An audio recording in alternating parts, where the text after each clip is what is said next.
இப்போ ஒரு பாத்திரத்துல தேவையான அளவு தண்ணி வச்சுக்கலாம். கொஞ்ச நேரம் தண்ணி சூடானதும் நான் 100 கிராம் சோயா எடுத்திருக்கேன். இப்போ சூடான தண்ணியில சேர்த்துக்கலாம்.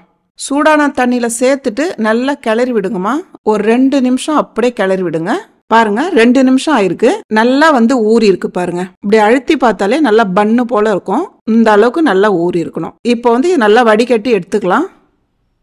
நல்லா தண்ணி இல்லாம நல்லா ட்ரையா வடிகட்டி எடுத்து வச்சுக்கோங்க. இப்போ ஒரு பாத்திரத்துல தேவையான அளவு தண்ணி வச்சுக்கோங்க. நான் 1/2 கிலோ கருணைக்கிழங்கு எடுத்து தோல் சீவிட்டு நல்லா கழுவிட்டு குண்டு குண்டா கட் பண்ணி வச்சிருக்கேன். இந்த தண்ணியில சேர்த்துடலாம். பாருங்க தண்ணியில சேர்த்துட்டு கூடவே ஒரு 3 சிட்டிக்கு அளவு மஞ்சத்தூள் சேர்த்துக்கலாம். 1/4 ஸ்பூன் அளவுக்கு மிளகாய் தூள் சேர்த்துக்கலாம். கொஞ்சமா தேவையான அளவு உப்பு சேர்த்துக்கலாம்.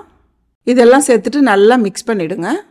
கூடவே கொஞ்சமா புளி எடுத்து கரைச்சி வச்சிருக்கேன். இதை சேர்த்துக்கலாம். புளி கரைச்சல் வேணாலும் சேர்த்துக்குங்க. இல்லைன்னா 1/2 ஸ்பூன் லெமன் ஜூஸ் வேணாலும் சேர்த்துக்குங்க. இது எதுக்கு சேர்க்குறோன்னா கருணைக்கிழங்கு சில கருணைக்கிழங்கு நமைச்சலாக இருக்கும். புளி இல்லைன்னா லெமன் சேர்த்தா அந்த நமைச்சல் இருக்காது.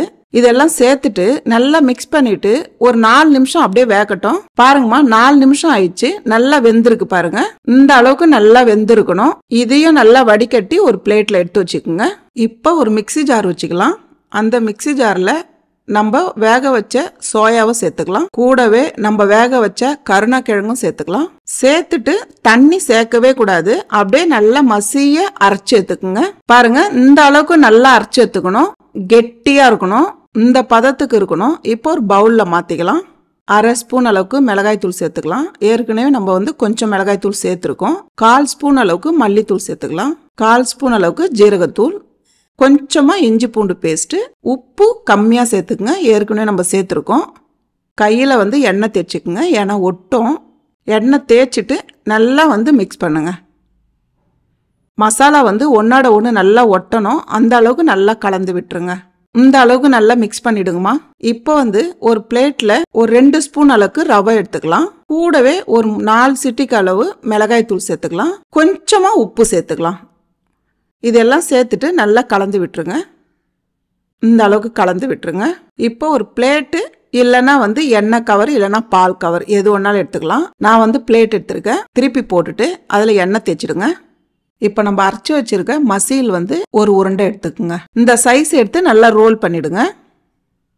இப்போ பிளேட்டில் வச்சுட்டு லைட்டாக நடுவில் அப்படியே அழுத்தி விடுங்க. இந்த அளவுக்கு நல்லா ப்ரெஸ் பண்ணிட்டு இந்த மூலையிலையும் அந்த மூலையிலையும் நல்லா அழுத்தி விட்டுருங்க.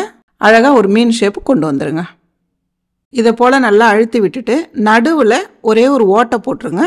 இதை போல் ஓட்டை போட்டுட்டு நம்ம மிக்ஸ் பண்ணி வச்சுருக்க ரவையில் ஒரு பெரட்டி எடுத்துக்கலாம். இதை போல் ரவையில் பெரட்டி எடுக்கும் போது நல்லா கிறிஸ்பியாக இருக்கும் சாப்பிட்றதுக்கு.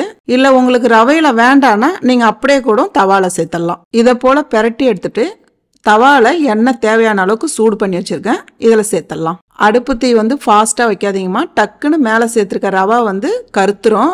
ஒரு பக்கம் நல்லா வெந்து செவந்து வந்ததும் இப்போ இன்னொரு பக்கம் திருப்பி விடுங்க. பாருங்கம்மா 2 பக்கம் நல்லா செவந்து வந்துருச்சு.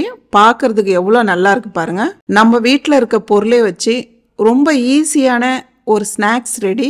நீங்களும் இந்த ஸ்நாக்ஸ் வீட்டில் செஞ்சு பாருங்க.